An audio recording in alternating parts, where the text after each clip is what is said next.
Salam seluruh pemirsa, sebelum menyampaikan firman Tuhan, saya ingin menyanyikan sebuah pujian bagi saudara-saudara sekalian dan untuk kemuliaan bagi nama Tuhan.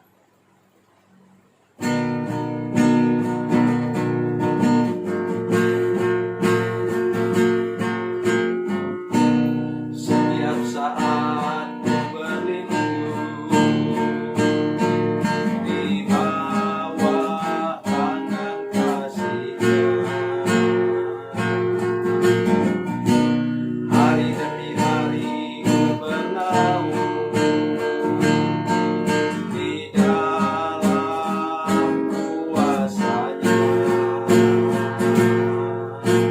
Ku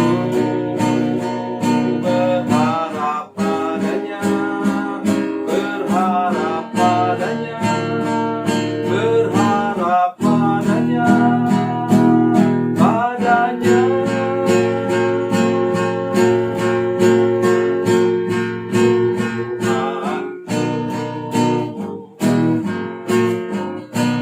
Setiap pagi ku menanti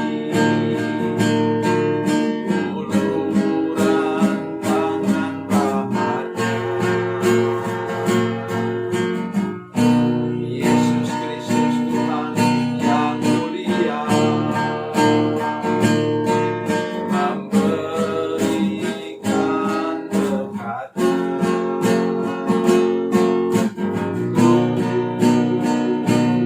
Berharap padanya, berharap padanya, berharap padanya, padanya.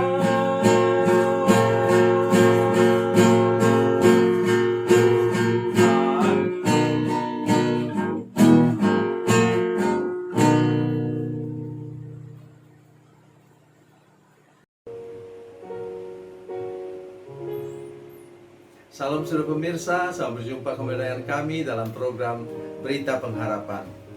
Pada saat ini, saya ingin mengunjungi saudara-saudara sekalian memulai bulan September ini. Kita akan bicara sepanjang bulan September ini tentang berkat Tuhan. Bagaimana kita memperlakukan berkat Tuhan. Kita harus menyembah Dia, sumber segala berkat, pencipta segala berkat. Sebelum mendengarkan firman Tuhan pada awal bulan ini, mari kita berdoa lebih dahulu. Mari kita berdoa. Bapa, dalam nama Yesus kami mengucap syukur kami dapat memasuki bulan September dengan selamat. Dan kami percaya bahwa Tuhan, bulan ini adalah bulan berkat. Dan kami ingin melekat kepada Engkau Yesus, sumber segala berkat bagi kami. Berkati firman Tuhan saat ini dalam nama Yesus. Haleluya. Amin.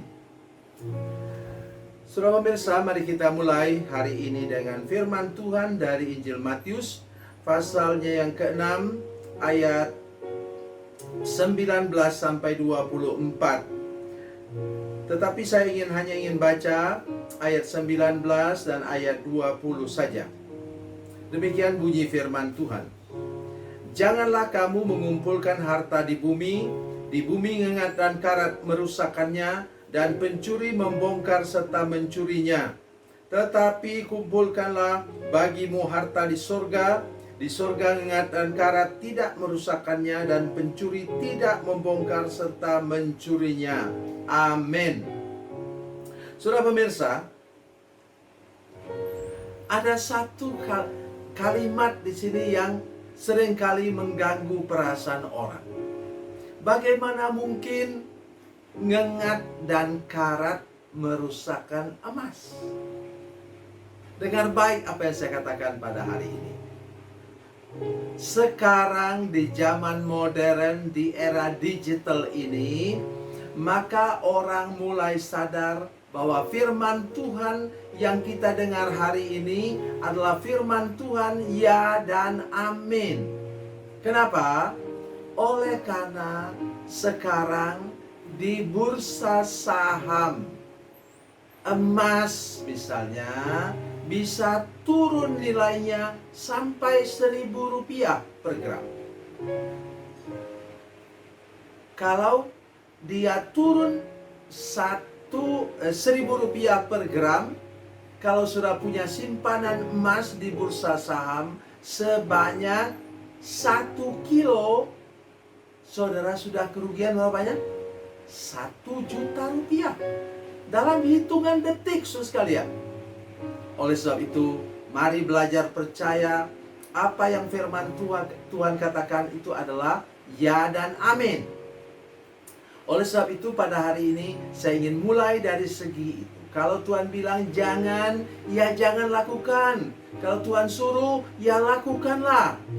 Tadi kita mulai dengan ayat yang ke-19 bunyinya.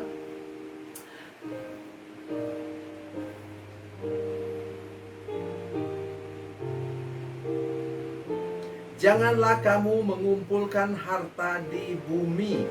Di bumi ngengat dan karat merusakkannya, dan pencuri membongkar serta mencurinya. Kenapa di sini yang kata terpenting adalah harta di bumi? Harta di bumi itu adalah membuat kita, saudara sekalian, melekat ke bumi ini.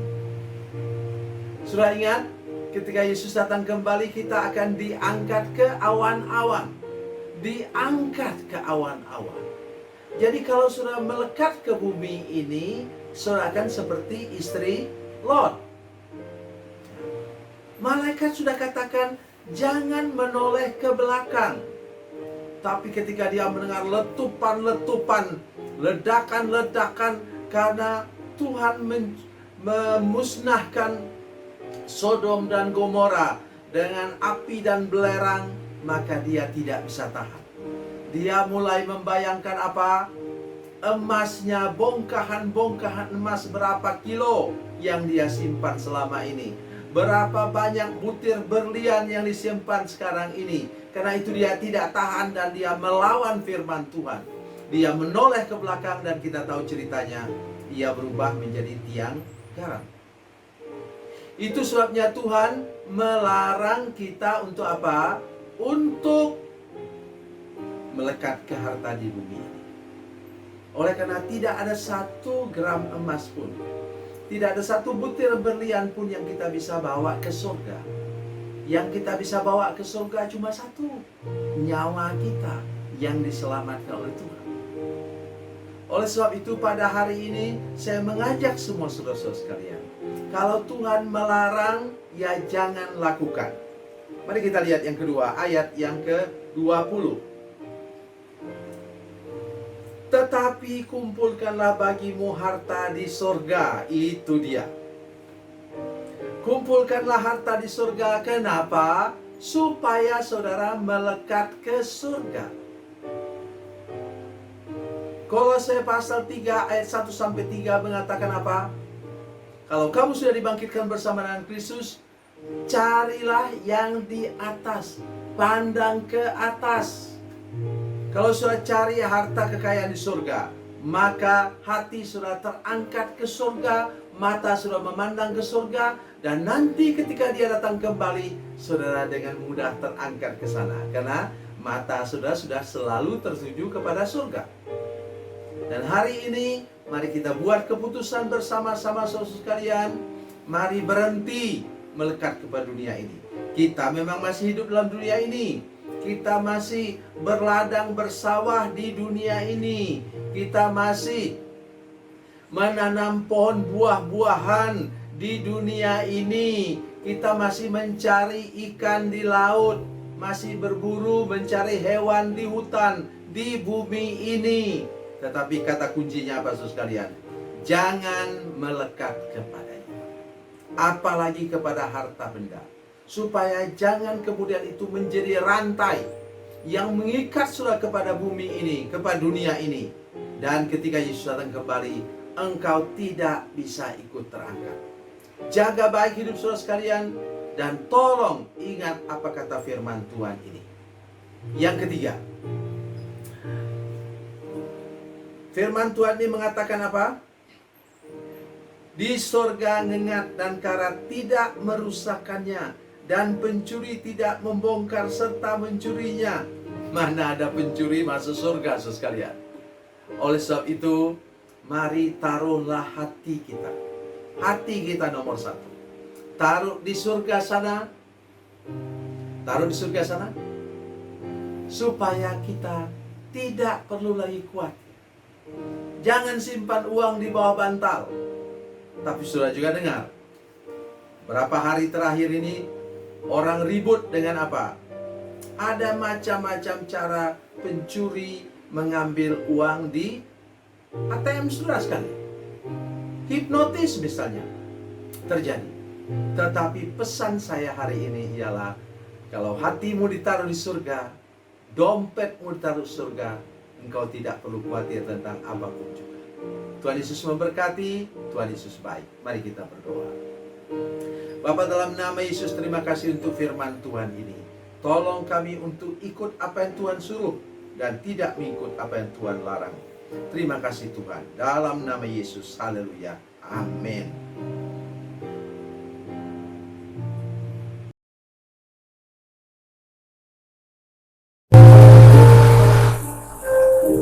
Bila Anda memerlukan dukungan doa kami, atau bila Anda punya masalah yang ingin didoakan, silakan menghubungi